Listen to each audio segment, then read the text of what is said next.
बिस्मिल्लाहिर्रहमानिर्रहीम। अस्सलाम वालेकुम नाज़रीन, आप देख रहे हैं पीसी वर्ल्ड न्यूज़ और मैं हूं गुलाम दस्तगीर। प्रोग्राम हमारा निज़ाम के साथ। जी, हमारे निज़ाम में जो है हर दफ़ा एक नए टॉपिक की बात होती है जो हमारे निज़ाम के हिस्से में बिल्कुल शामिल होती है। इस वक्त सियासी गर्मा गर्मी है, दंगल चल रहा है और तहरीक अदम एतमाद जो है वज़ीर-ए-आज़म पाकिस्तान के ख़िलाफ़ जो है वो लाए जाने के लिए पेश है। तो इसी वाले से हम आज बात करेंगे मियाँ जाज खान से। मेरे साथ मौजूद हैं। जी मियाँ साहब, कैसे हैं आप? जी अल्लाह का शुक्र। जैसा कि मियाँ साहब, इस वक्त जो है सियासी दंगल जो है स्टार्ट है और सियासी गर्मा गर्मी है और यहाँ पे इस वक्त तो ऐसा लग रहा है कि जैसे कुर्सी की तलाश में जो है वो सब कुछ जो है वो पीछे धकेल दिया गया है, चाहे उसमें अपोजिशन हो चाहे उसमें हमारी गवर्नमेंट हो। अवाम के मसाइल जो हैं उनको नहीं देखा जा रहा है, महंगाई सर जड़ पर बोल रही है और क़ीमत खरीद जो है बिल्कुल ख़त्म होती जा रही है। तो अदम एतमाद लाई जा रही है वज़ीर आज़म के ख़िलाफ़, क्या मौक़िफ़ है आपका? देखें दस्तगीर, मैं इस मौके पे ये कहूँगा कि ये पाकिस्तान का अलमिया रहा है कि यहाँ पे कुर्सी कुर्सी का खेल खेला जाता रहा है और आज भी मैं समझता हूँ कि ये जो अदम एतमाद की तहरीक लाई जा रही है ये सिर्फ़ एक सियासी दंगल है।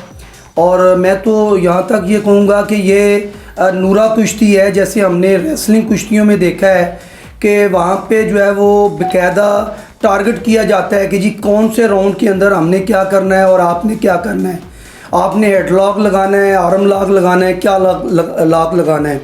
और हकीकत है कि ये 40 चोरों का जो टोला है पाकिस्तान के अंदर, जो आज तक मुख्तलिफ़ नामों से मुख्तलिफ़ शक्लों के अंदर पाकिस्तान के अंदर जो है वो इक़्तिदार के मज़े लूटता रहा है। और हकीकत है कि आज पाकिस्तान को वो पाकिस्तान जो हकीकत है कि जो हर चीज़ से माला माल है, जो मादनियात से माला माल है, जिसके वसाइल ख़त्म होने वाले नहीं है, उसको तबाह बर्बाद कर दिया इन्होंने।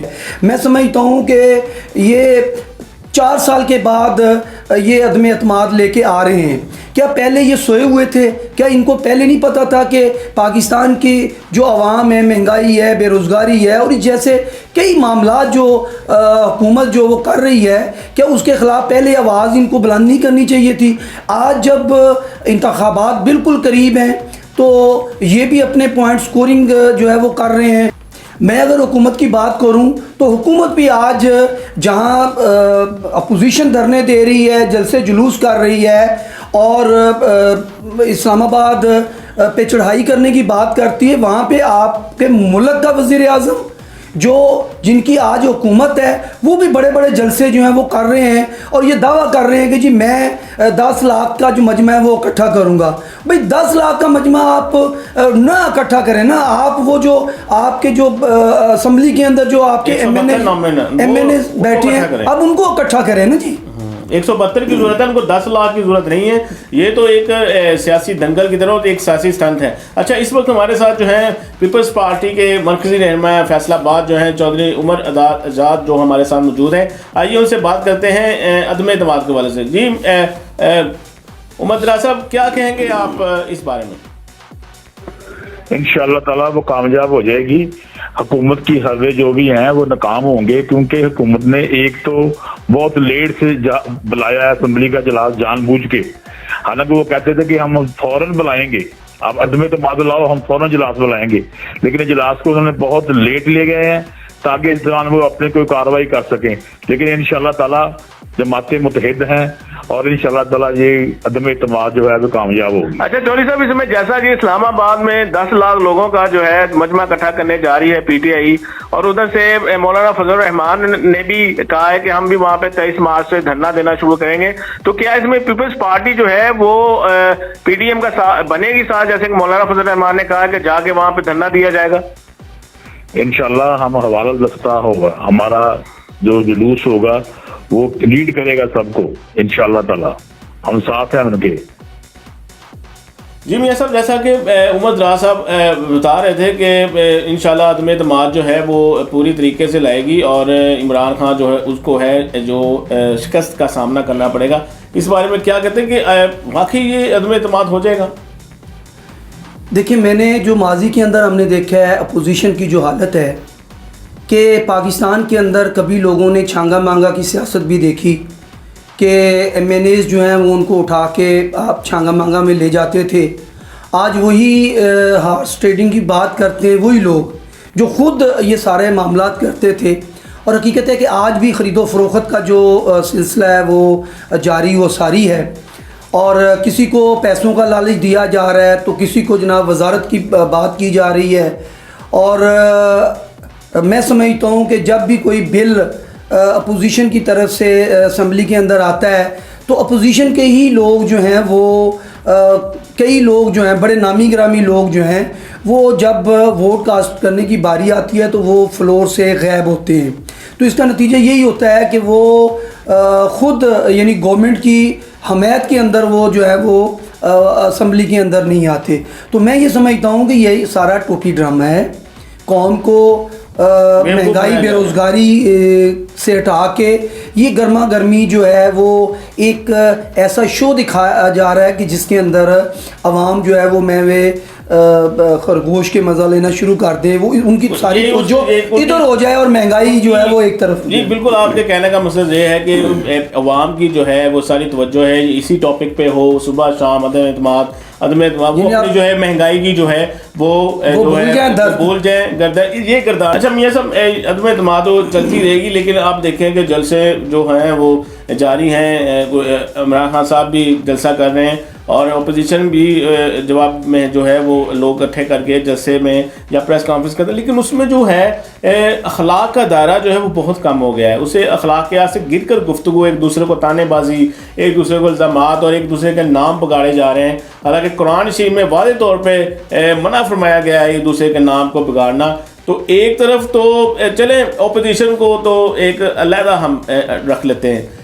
اصل میں جو عمران خان صاحب ہیں انہوں نے تو ریاست مدینہ کا دعویٰ کیا تھا اور ابھی بھی وہ دعوے دار ہیں اس کے کہ خود جیسی گورنمنٹ ہم لانا چاہ رہے ہیں اور اسی طرح کے ہم چلائیں گے. تو اسلام تو اس بارے میں کچھ اور کہتا ہے کہ ایک دوسرے کے نام نہیں ہمیں بگاڑنے چاہیے, ایک دوسرے کو اخلاقیات سے کریں. تو یہ جلسے جلوسوں میں میاں صاحب کیا ہو رہا ہے دونوں طرف سے؟ دیکھیں دستگیر, یہ دین سے دوری ہے. یہ سارے لوگ جو ہیں وہ ایجوکیشن تو انہوں نے لی ہے, لیکن میں سمجھتا ہوں کہ جو دین کی تعلیم ہے اس سے یہ کوسوں دور ہیں. ایک بات. دوسری بات, میں اپنے ناظرین کو یہ بتانا چاہوں گا کہ ان کے اندر وہ جو ایک اسپورٹس مین اسپرٹ ہوتی ہے وہ نہیں ہے. حالانکہ عمران خان صاحب خود کرکٹر رہے ہیں, اسپورٹس مین رہے ہیں, تو ان کو تو اس کے اوپر کاربند رہنا چاہیے کہ جو ایک اسپورٹس مین ہوتا ہے اس کو اسپورٹس مین اسپرٹ کا مظاہرہ کرنا چاہیے. اور بالخصوص اس وقت جب وہ ایک ملک کا حاکم ہو, ایک ملک کا وزیر اعظم ہو, ایک ذمہ دار شخصیت ہو, اور وہ بڑھ کے سلطان رائی کی طرح مارے کہ جناب میں ان کو نہیں چھوڑوں گا, میں ان کو لٹکاؤں گا, میں ان کو یہ کروں گا, میں وہ کروں گا. تو خدا کے بندو, عوام کا جو درد ہے اس کو محسوس کرنے کی طرف توجہ دیں. ایک دوسرے کو یہ لٹکانا, یہ ڈرامے بازیاں, یہ سارے الفاظ, میں سمجھتا ہوں کہ پاکستان کی جو اسلامی جمہوریہ پاکستان ہے, جو ایک اسلامی اسٹیٹ ہے, شاید ان کو یہ اندازہ نہیں ہے کہ 1947 کے اندر جن لوگوں نے اپنا جان و مال, اپنی عزتیں لٹوائیں, اپنا سب کچھ لٹا کے پاکستان کے اندر آئے, حقیقت ہے کہ آج ان شہداء کی جو روحیں ہیں وہ سوال کرتی ہیں, وہ تڑپ رہی ہیں کہ یہ پاکستان جس کے لیے ہم نے اتنی قربانیاں دی ہیں, جس کے لیے ہم نے سب کچھ قربان کر دیا ہے, اس کے حاکم, اس کی جو دوڑ, اس کی جو سارا کچھ ہے, تو وہ کن لوگوں کے ہاتھ کے اندر ہے؟ ان لوگوں کے کہ جن کو احساس ہی نہیں ہے کہ پاکستان جو ہے یہ کتنی قربانیوں سے اور کلمے کی بنیاد پہ حاصل کیا گیا تھا. اس وقت ہمارے ساتھ لائن پر موجود ہیں جماعت اسلامی کے فیصلہ آباد کے امیر محبوب الرحمان بٹ صاحب. آئیے ان سے بات کرتے ہیں اس موقف پہ. جی بٹ صاحب, بتائیے گا عدم اعتماد اور یہ سارا ماحول کیسا آپ موقف دیں گے؟ عدم اعتماد تو اپوزیشن نے کی ہے اور وہ زیادہ بہتر جانتے ہوں گے کہ ان کے پاس گنتی ہے یا نہیں ہے. بظاہر تو وہ دعوے کر رہے ہیں اور لگ رہا ہے کہ انہوں نے اپنے بندے پورے کر لیے ہوئے ہیں. کچھ حکومت کے توڑ لیے ہیں, کچھ جو حکومت کی الائی پارٹیاں ہیں ان کے توڑ لیے ہیں, بظاہر لگ رہا ہے. باقی یہ کامیابی اور ناکامی کا تو فیصلہ پھر جب वोटिंग होगी उसी वक्त ही अंदाजा अच्छा होगा। भट्ट साहब, जैसे कि अमीर पाकिस्तान सिराज उल हक साहब से भी अपोजिशन लीडर्स और पीटीआई के जो अरकान हैं और जो पाकिस्तानी गवर्नमेंट के अरकान हैं उनसे राब्ते में हैं, तो इसमें क्या कहेंगे कि क्या मौक़िफ़ होना चाहिए जमात इस्लामी का इस बारे में? जमात इस्लामी का जी तयशुदा मौक़िफ़ है। हम तो पिछले कई सालों से ये समझते आ रहे हैं कि जितने भी पहले पीपल्स पार्टी है, मुस्लिम लीग है या काफ है या दीगर पार्टियां हैं, वो पहले से आजमूदा हैं और उन्होंने जो सर्व किया है वो उसी का शाखसाना है कि हम आज इस पोजीशन में हैं। और मौजूदा हुकूमत जो है वो भी उनसे कुछ कम नहीं रही।